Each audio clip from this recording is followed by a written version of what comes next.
आत्मीय भाइयों और बहनों,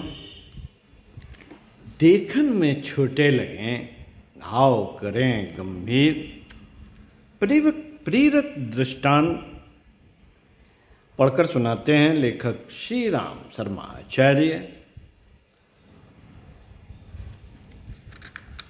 आत्मविश्वास की विजय।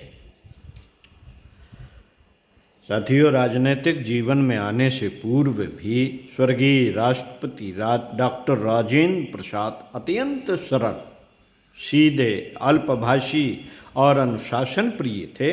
आत्मविश्वास स्वर्गीय राष्ट्रपति के जीवन की बहुत बड़ी विशेषता थी। वस्तुतः ऐसे ही ऐसी ही विशेषताएं मनुष्य जीवन को गौरवान्वित किया करती हैं, उसे ऊंचा उठाया करती हैं। घटना राजेंद्र बाबू के विद्यार्थी जीवन से संबंध रखती है। वे केवल विद्यालय में अपनी सरलता और अनुशासन प्रियता के लिए ही सम्मानित न थे, वरन परिश्रमपूर्ण अध्ययन में अग्रणी विद्यार्थियों की कोटि में भी उनका नाम लिया जाता था। वे कहा करते थे, जो विद्यार्थी अध्ययन काल में मन लगाकर नहीं पढ़ते, शील, शरीर और चरित्र की रक्षा और विकास नहीं करते, उनकी नींवें कच्ची रह जाती। बड़ी होकर वे कोई महत्वपूर्ण कार्य नहीं कर सकते, इसके सिवा कि रोजी रोटी के लिए इधर उधर भटका करें। अपने सिद्धांतों को उन्होंने दूसरों को मनवाया ही नहीं, यह दूसरी बात है, पर स्वयं बड़ी लगन, दृढ़ता और आत्मविश्वास के साथ उस पथ पर चले। संभवतः उसी साधना का प्रभाव उनको राष्ट्र के सर्वोच्च सम्मान तक पहुंचा कर ले गया। संसार में जितने भी महापुरुष हुए हैं, उनमें ऐसी विशेषताएं अवश्य पाई गई हैं, या यूं कहना चाहिए कि जिन्हें विश्व में कुछ विशिष्ट कार्य, पद, यश, सम्मान की महत्वाकांक्षा हो, सैद्धांतिक सच्चाई, ईमानदारी, दृढ़ता, आत्मविश्वास के ऐसे क्षण उनके लिए भी आवश्यक है।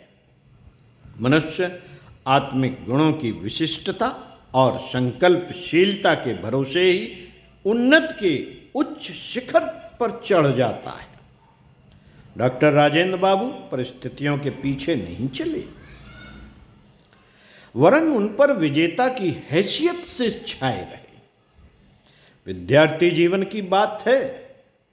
गहन अध्ययन के बाद जब परीक्षा का समय निकट आया तो वह बीमार हो गए। मलेरिया के कारण काफी समय बेकार चला गया। अतएव अध्यापकों को भी उनकी सफलता पर संदेह होने लगा। साथियों ने उस वर्ष परीक्षा न देने की सलाह दी, पर राजेंद्र बाबू को अपने अध्ययन पर विश्वास था। उन्होंने कहा, अब या तब से फर्क नहीं पड़ता, मैंने जो पढ़ा है मेहनत से पढ़ा है, मुझे अपना पाठ भली प्रकार याद है, परीक्षा दूंगा और उसमें सफल भी होऊंगा। उनका यह आत्मविश्वास अतिशयोक्ति न था। जब आलसी और परिश्रम न करने वाले छात्र परीक्षा में चालाकियों से उत्तीर्ण हो जाते हैं, तो पूरे वर्ष कठिन परिश्रम से अपना सबक तैयार करने वाला विद्यार्थी असफल कैसे होने लगा। उन्होंने विश्वास के साथ परीक्षा दी, सब पर्चे अच्छी तरह हल किए, कहीं कोई चिंता या घबराहट नहीं हुई। दुर्भाग्य से परीक्षा फल सुनाया गया तो उसमें राजेंद्र प्रसाद का नाम नहीं आया। जब सब विद्यार्थियों के नाम बोले जा चुके तो राजेंद्र बाबू ने पूछा, मेरा नाम नहीं बोला गया? प्रश्नवाचक चिन्ह। आचार्य ने कहा, तुम अनुत्तीर्ण होगे। राजेंद्र बाबू ने कहा, ऐसा कभी नहीं हो सकता। मैंने परिश्रम के साथ पढ़ाई की है, परीक्षा का नक्शा मेरी आंखों में है, मुझे अपने हल पर विश्वास है, उसी प्रकार यह भी कि मैं असफल नहीं हो सकता। आचार्य ने बैठने को कहा। राजेंद्र बाबू नहीं बैठे। आचार्य ने 5 रुपए जुर्माना बोल दिया, फिर भी वे नहीं हिले। जुर्माना और किया गया और इस तरह 50 रुपए तक पहुंच गया, पर राजेंद्र प्रसाद अपने विश्वास से न डिगे।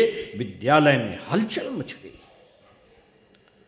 कार्यालय में फिर से खोज हुई तो पता चला कि लिपिक की भूल से उनका नाम छपने से रह गया था, जबकि वे उत्तीर्ण थे और उन्हें सर्वाधिक अंक मिले थे।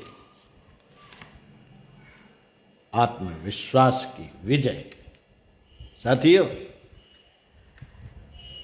अपने आत्मविश्वास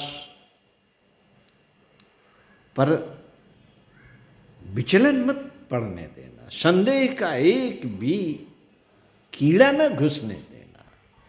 जब आत्मविश्वास, आत्मा का विश्वास, अंतर आत्मा जब बोलती है तो वो सच होता है।